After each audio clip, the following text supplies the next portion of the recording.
Hello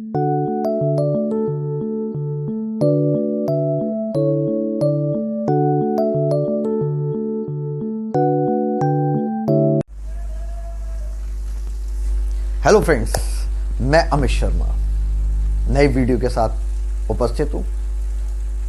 आपने एक Tom and Jerry वाला शो देखा है। टॉम एंड जेरी में क्या होता है कि जो बिल्ली होती है वो चूहे के पीछे भाग रही होती है, लगातार भागती है और भागते भागते एकदम नीचे देखती है तो पता चलता है मैदान गायब, जमीन गायब और वो सीधे नीचे डुब गिर जाती है। कहने का मतलब यह है कि हम जिस रास्ते पर चल रहे होते हैं वो पता चले वो रास्ता ही गायब हो गया तो हम चलेंगे कहां पर। मतलब जो फिजिक्स के अंदर हम थ्योरी लेकर चल रहे थे, पता चले वो थ्योरी हमारी गायब है। जो थ्योरी हमने ली थी उसका धरातल गायब है। अंत में हम क्या कहते हैं, ऐसा हो नहीं सकता, ये हमारी कल्पना है। जैसे बल रेखाओं के बारे में हमने बात की थी, विद्युत बल रेखाएं जिसमें आवेश चलता है, जिस रास्ते पर चलता है उसे विद्युत बल रेखा कहते हैं। और बाद में कह दिया ये काल्पनिक होती हैं, ये होती नहीं है तो की क्यों? और पहले बताओ होती क्यों नहीं है, और ये अगर होती नहीं है तो हम बता क्यों रहे हैं? दोनों ही बातें, दोनों अलग अलग बातें। अगर ये है तो ये नहीं होनी चाहिए, ये है और ये नहीं होनी चाहिए। और मजे की बात ये, फिजिक्स के अंदर हम सिद्ध करते हैं, इसको भी सिद्ध करेंगे और इसको भी सिद्ध करेंगे। दोनों साथ साथ होते हुए भी हमें स्वीकार्य करनी पड़ेंगी। आज हम इसी बात पे बात करेंगे। विद्युत बल रेखा, यह हमने कल टॉपिक किया था।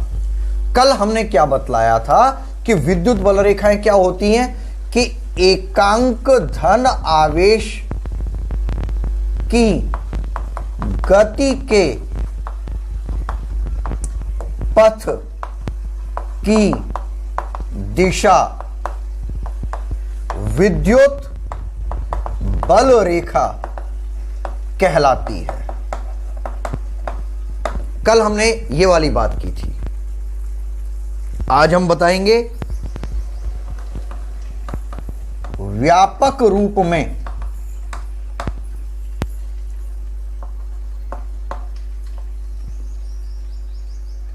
आवेश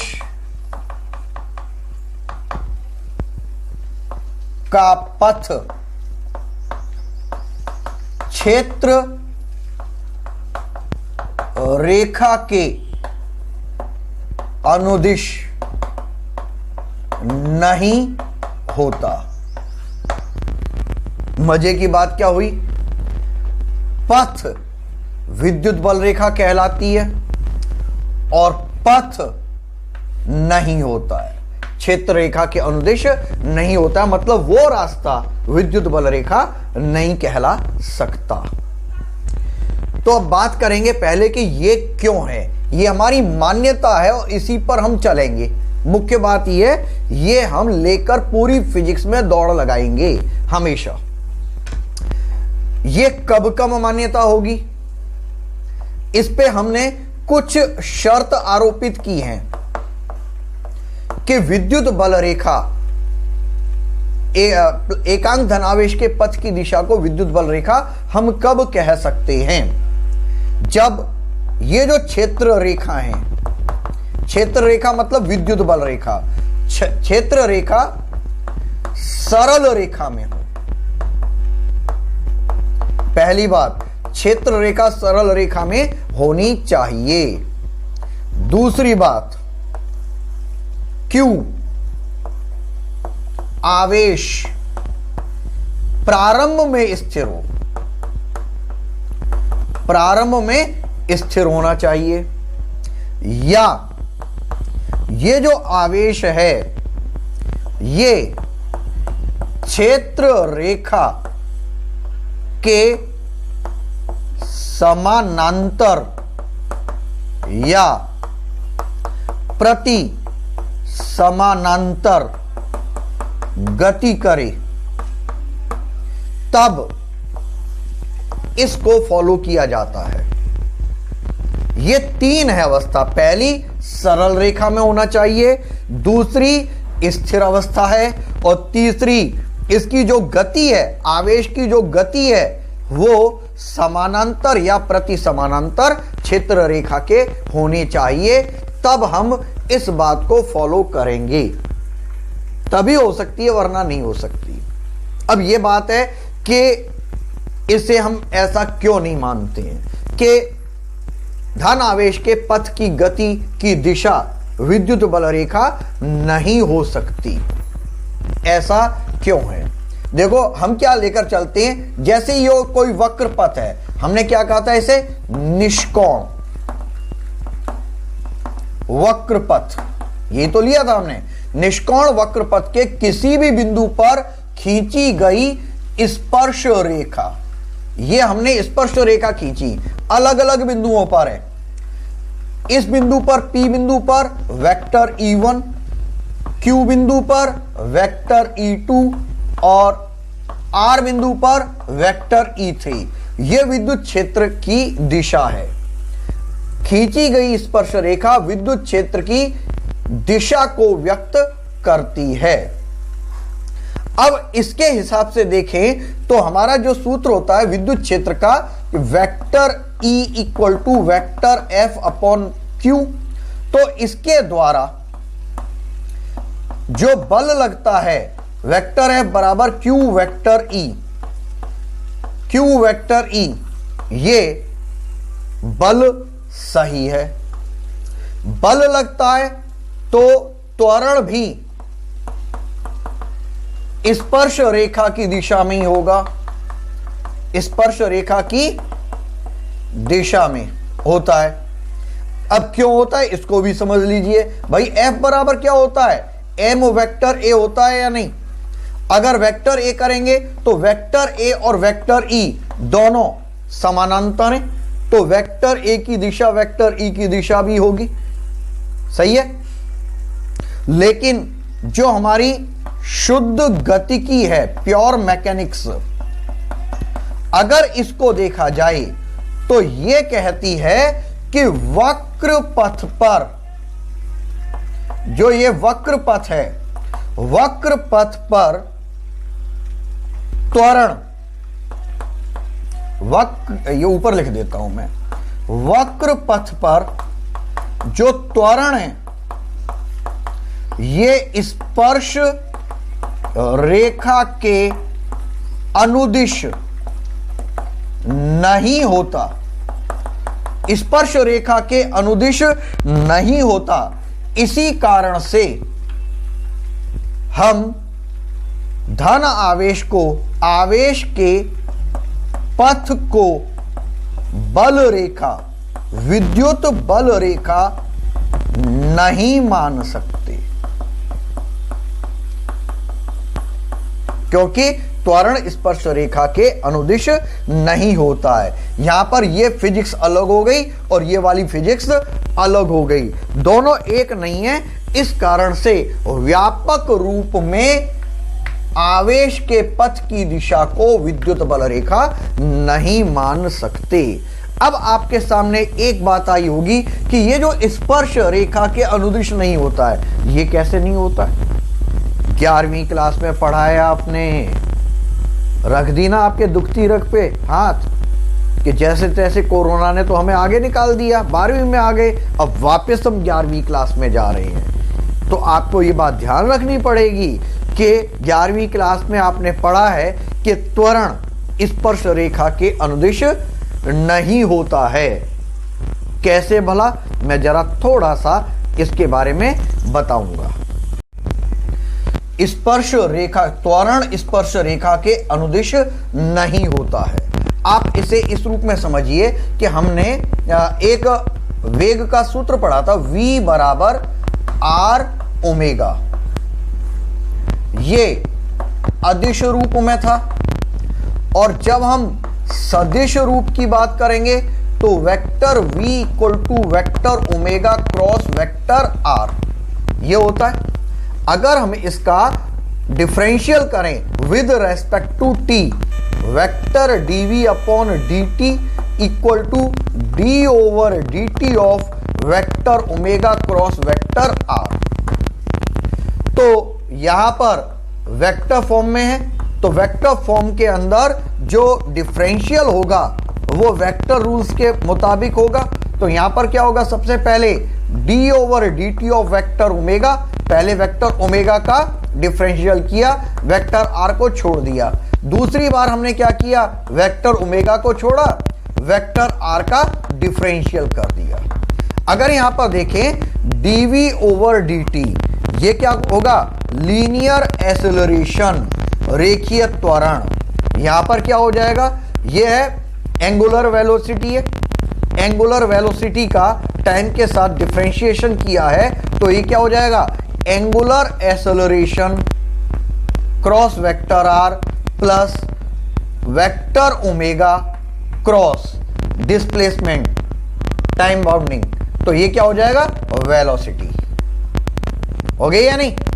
अब ये जो एक्सेलरेशन है ये किस तरीके से मूव करता है, ये आपको विशेष रूप से देखना पड़ेगा।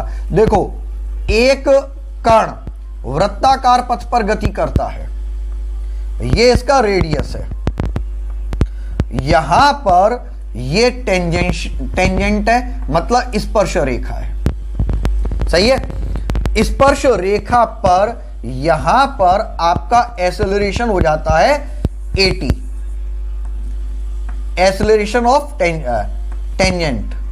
ये आपका होगा vector alpha cross vector r के, ये वाला है, ये वाला कहलाएगा एक्सेलरेशन, और ये कहलाएगा सेंट्रीपिटल एक्सेलरेशन एसी।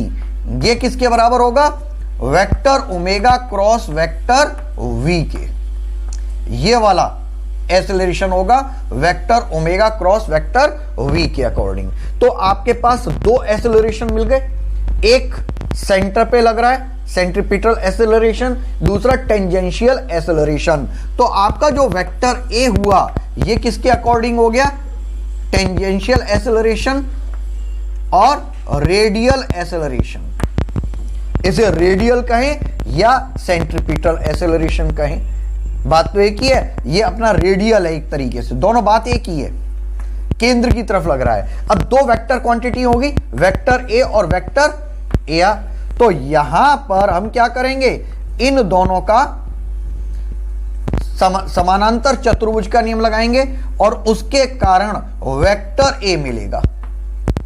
और अगर इसका मैग्नीट्यूड लिया जाए तो मैग्नीट्यूड क्या हो जाएगा, a equal to under root a t square plus a r square. अब ये जो मैग्नीट्यूड है वेक्टर ए है, ये टेंजेंट तो नहीं हो सकता, मतलब स्पर्श रेखा में तो नहीं हो सकता, मतलब वक्र पथ पर, ये वाला वक्र पथ है अपना, ये वाला कर्व है, कर्व पर अगर कोई चार्ज पार्टिकल मूव करता है तो यहां पर जो टेंजेंट होगा, स्पर्श रेखा होगी, उसके अनुदिश इसका त्वरण कभी भी नहीं होगा, यह हमेशा इस पर जाएगा।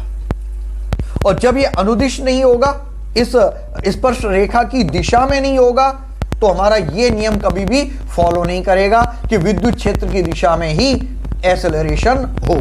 जब ऐसा नहीं होगा तो हम उसे विद्युत बल रेखा नहीं कह सकते, उस पथ को विद्युत बल रेखा नहीं कहेंगे। तो हमारे लिए यह बात बिल्कुल क्लियर हो गई।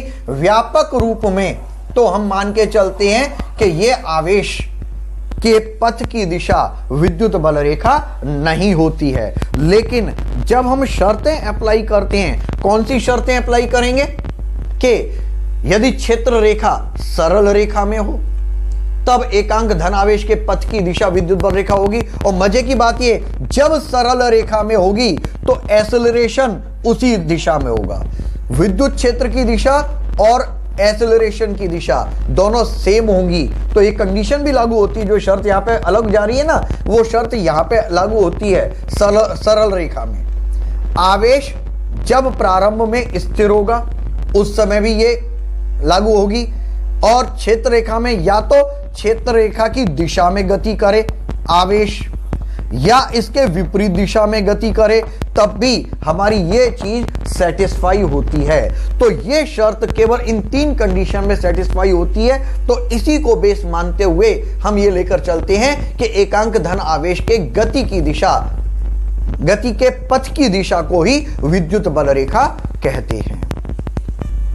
तो जहां तक है, अब आपको यह बात समझ में आ गई होगी कि जिस चीज को हमने हटाया था वही चीज हम यहां पे लागू कर रहे हैं।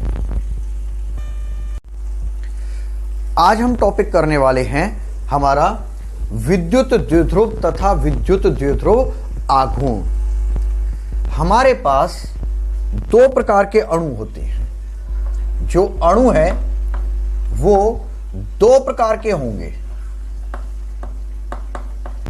एक ऐसे अणु जिनके धनावेश व ऋणावेश के केंद्र संपाती होते हैं, और दूसरे अणु इस प्रकार के जिनके धनावेश व ऋणावेश के केंद्र संपाती नहीं होते।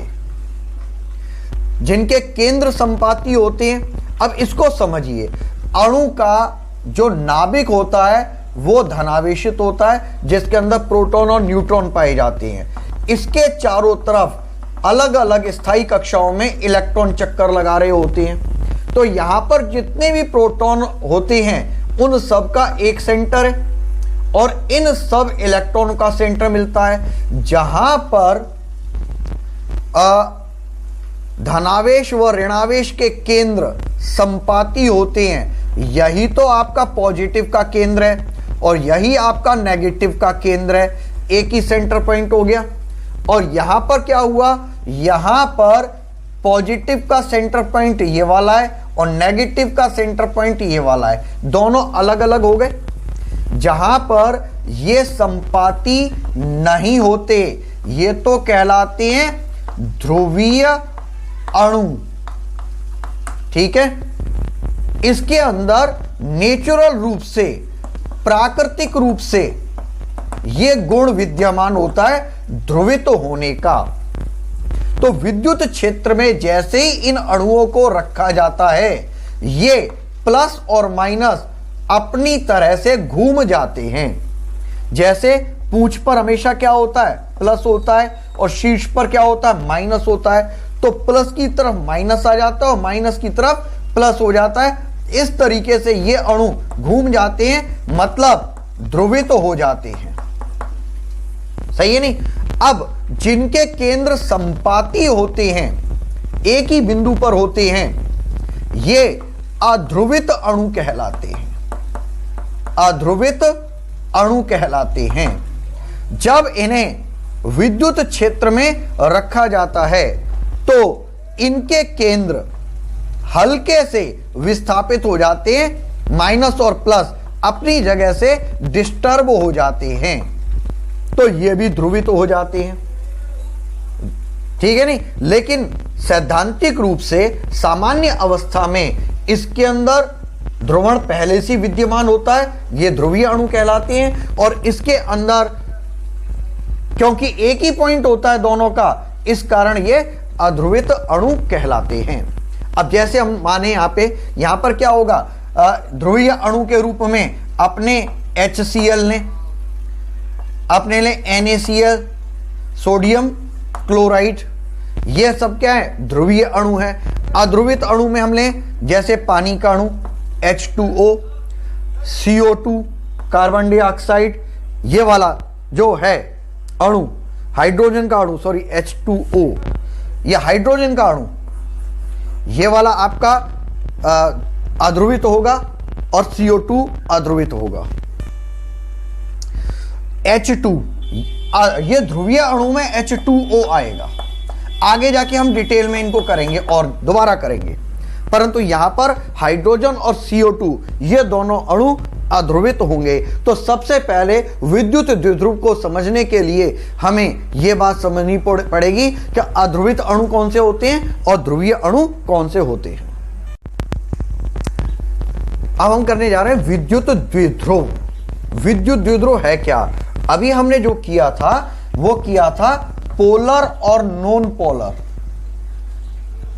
पोलर और नॉन पोलर पार्टिकल्स, मतलब ध्रुवीय अणु और अध्रुवीय अणु।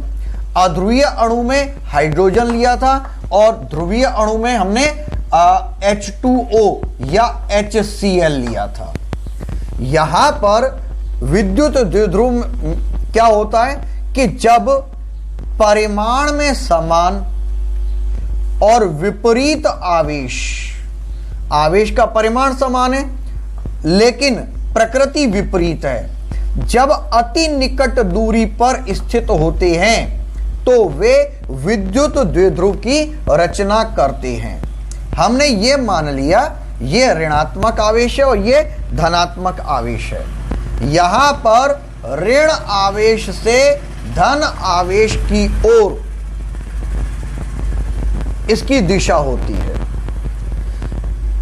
इन दोनों आवेशों को मिलाने वाली रेखा ये वाली तो कहलाती है एक्सल, अक्षीय रेखा, और इसके मध्य बिंदु से लंबवत जाने वाली ये वाली रेखा कहलाती है निरक्ष रेखा। इन दोनों का ये जो मध्य बिंदु है, हमने ये मध्य बिंदु मतलब दोनों तरफ इसकी लंबाइयां बराबर हैं, तो दोनों आवेशों के बीच की दूरी हम 2L लेकर चलते हैं। विद्युत द्विध्रुव क्या हो गया? समान परिमाण के विपरीत आवेश अति निकट दूरी पर स्थित होते हैं तो वे विद्युत द्विध्रुव की रचना करते हैं।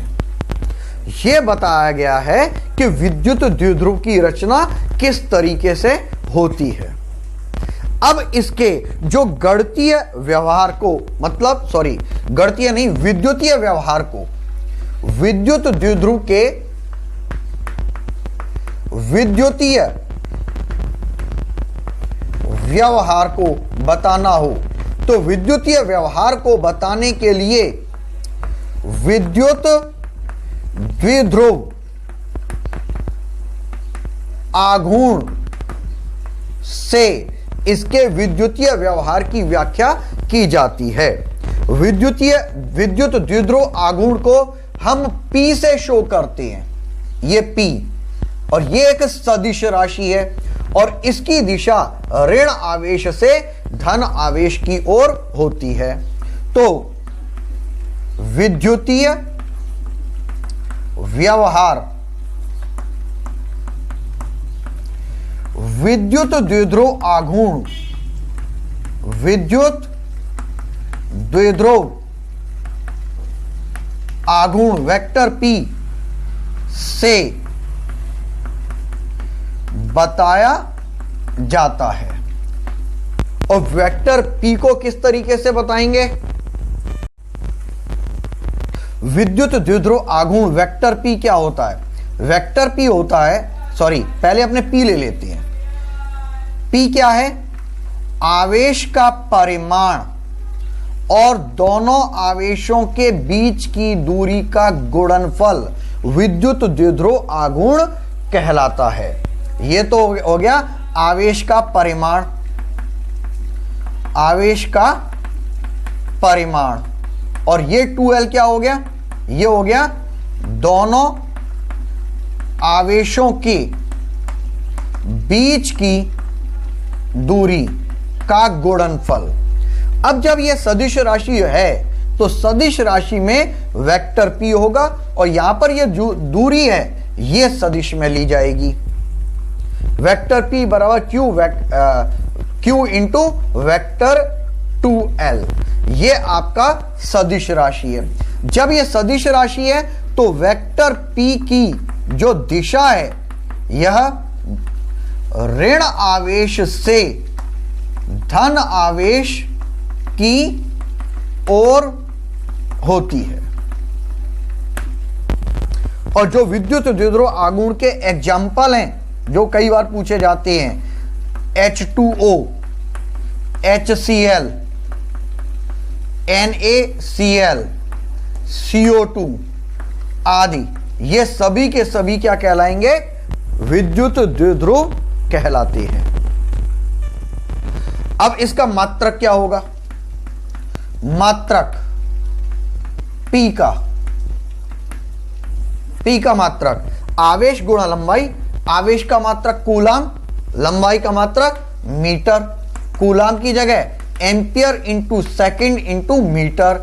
तो या तो आप इसी तरह से रखें या इसे बदल दें, metre second ampere L T A, ये इसका विमीय सूत्र हो गया।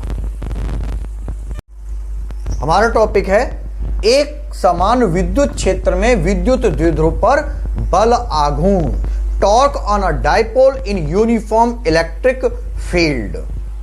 अब जरा ये समझिए, यूनिफॉर्म इलेक्ट्रिक फील्ड हम पैरेलल एरो लगाकर बताते हैं।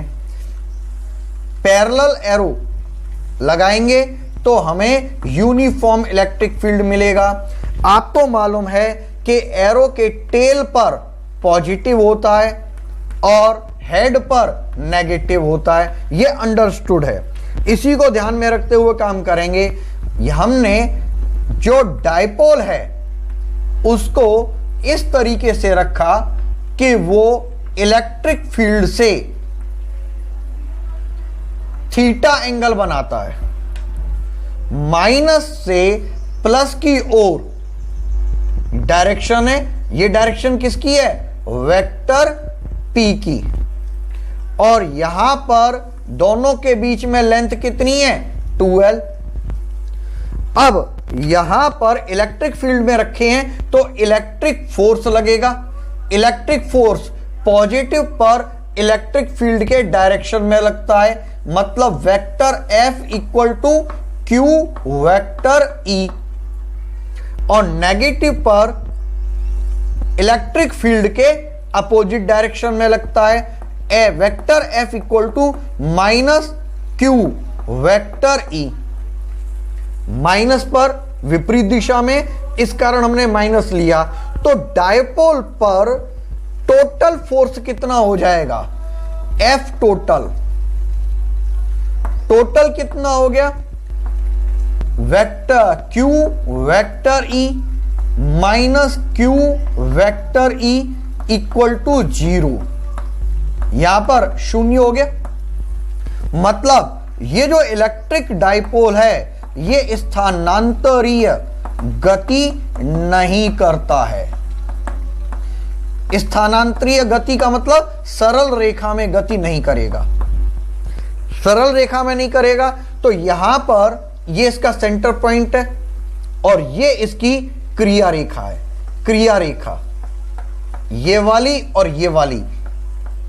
अब जरा देखिएगा, क्रिया रेखा में तो नहीं है, ये क्रिया रेखा में नहीं है, थीटा एंगल पर है। तो ये दोनों फोर्स क्रिया रेखा पर नहीं होने के कारण क्या करेंगे? इसे घुमाएंगे, मतलब इसे घूर्णन गति देंगे, टॉर्क देंगे।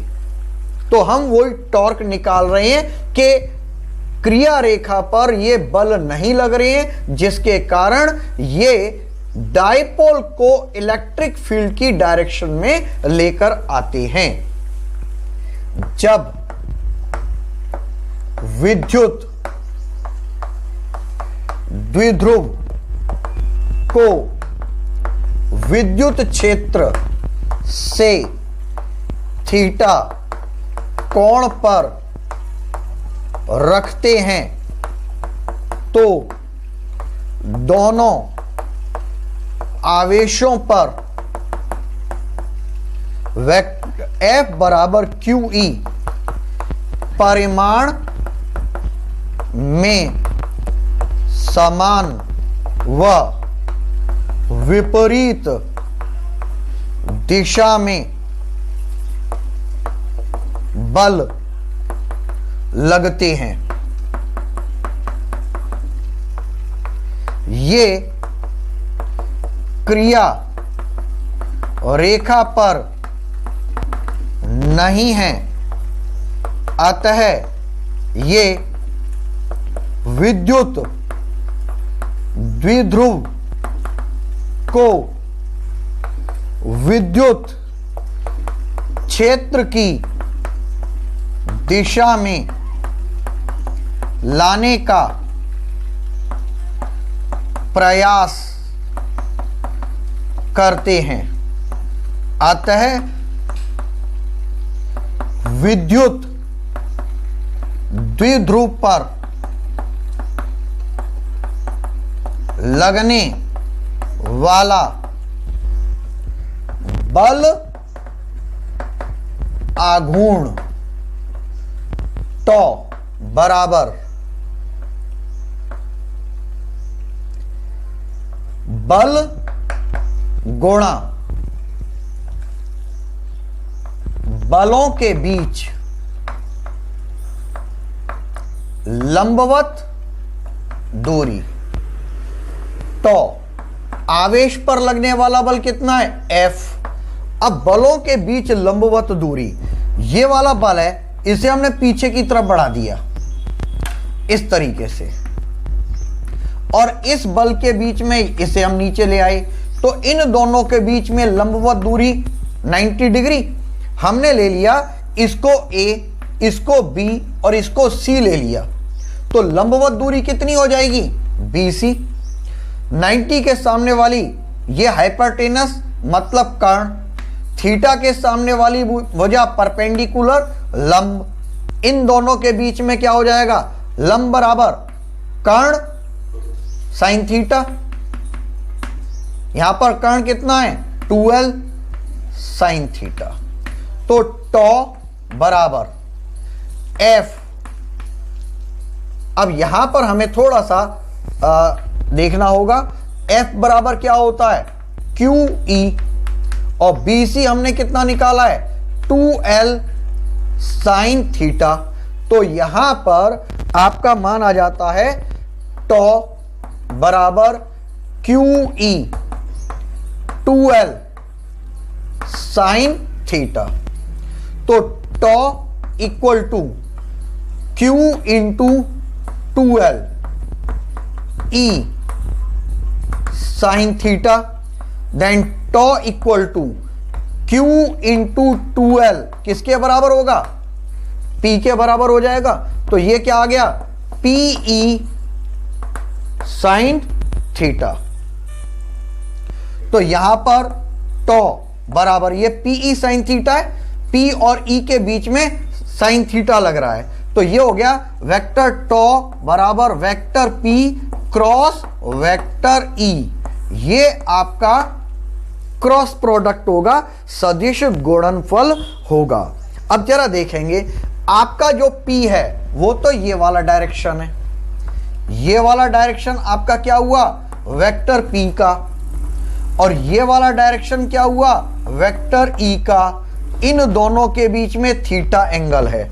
अगर हम यहां पर क्रॉस प्रोडक्ट लगाएं और राइट हैंड रूल, सदिशों का दाएं हाथ का नियम, तो यहां पर P से E की दिशा में यूं घूम रहे हैं, तो अंगूठा अंदर की तरफ जा रहा है, तो यहां पर जो क्रॉस प्रोडक्ट की डायरेक्शन होगी वो कौन सी होगी? नीचे की दिशा में, vector P cross vector E।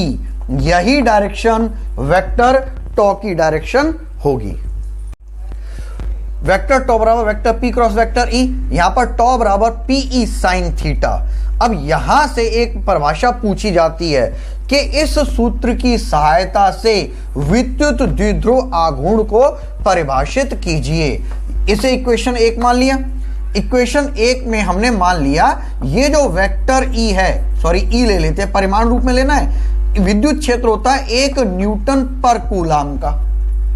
और अगर थीटा का मान 90 डिग्री रख दिया जाए तो ये क्या हो जाएगा, साइन 90 का मान 1 के बराबर हो जाएगा। कहने का मतलब अगर ये जो विद्युत क्षेत्र है ये तो आपका क्या हो गया, 1 न्यूटन पर कूलाम का हो गया विद्युत क्षेत्र का मान, और जो माइनस क्यू इस साइड में आया और प्लस क्यू इस साइड में गया, इन दोनों के बीच में थीटा बराबर क्या हो गया, 90 डिग्री। सही है। तो अगर हम इक्वेशन 1 में मान रखें तो इक्वेशन 1 में मान रखने पर इक्वेशन 1 से यहां पर क्या हो जाएगा, टॉ बराबर पी के आ जाएगा। सही है। तो यहां से हमारी जो परिभाषा बनेगी वो कैसे बनेगी, यहीं पर थोड़ा फिगर के अनुसार ही देख लेती हैं। एकांक इलेक्ट्रिक फील्ड में, यूनिट इलेक्ट्रिक फील्ड में डाइपोल को परपेंडिकुलर रखने पर डाइपोल पर लगने वाला टॉर्क डाइपोल मोमेंट कहलाता है। मतलब एकांक विद्युत क्षेत्र में ई बराबर क्या है, एकांक विद्युत क्षेत्र में विद्युत द्विध्रुव को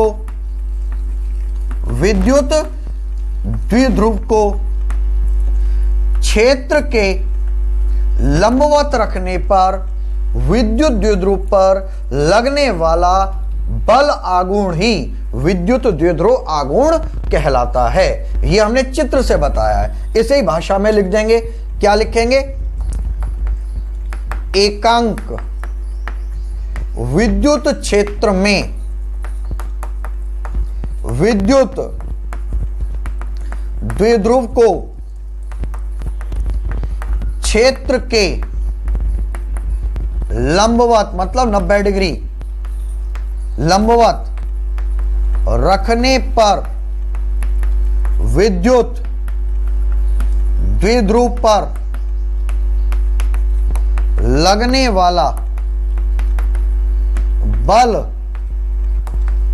आघूर्ण ही द्विध्रुव विद्युत द्विध्रुव आघूर्ण,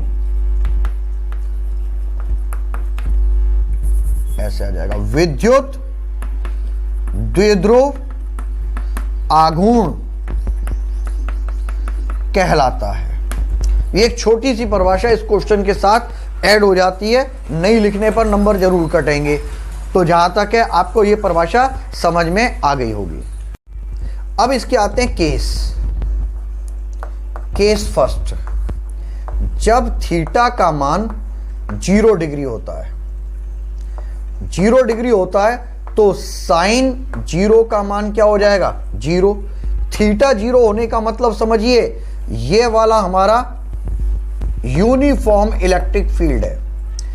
माइनस क्यू यहां पर आ गया, प्लस क्यू यहां पर आ गया, तो इन दोनों के बीच में वेक्टर पी यहां पर आ गया। पी और ई दोनों एक ही दिशा में है तो यहां पर थीटा का मान क्या हो जाएगा, 0 डिग्री। और इक्वेशन 1 से जब मान रखेंगे टॉ बराबर पी ई साइन 0, पी और ई के बीच में बनने वाला एंगल 0 डिग्री का, तो टॉ बराबर 0, तो ये इसका न्यूनतम मान होगा। अब आ जाए केस सेकंड पे। केस सेकंड में जब थीटा इक्वल टू 90 डिग्री तो साइन 90 का मान 1 हो जाएगा। कहने का मतलब यह है यूनिफॉर्म इलेक्ट्रिक फील्ड, और यहां पर हमने माइनस क्यू लिया, यहां पर प्लस क्यू लिया, दोनों के बीच में यहां पर इस तरीके से थीटा इक्वल टू 90 डिग्री रख गया। थीटा इक्वल टू 90 डिग्री में इक्वेशन 1 में मान रखेंगे तो यहां पर tau equal to P E sine 90, tau बराबर पी ई, तो यहां पर ये इसका अधिकतम मान मिलता है। मतलब ये यहां पर जो फोर्स अप्लाई होंगे वो अधिकतम मैक्सिमम पोल को ध्रुवित करेंगे, नीचे की तरफ घुमा देंगे, अक्ष की तरफ ले आएंगे। तो टॉ मैक्सिमम का मान क्या होगा यहां पर? टॉ बराबर पीई। आज के टॉपिक में मैंने विद्युत बल रेखाओं को ज्यादा खोलकर समझाने का प्रयास किया है।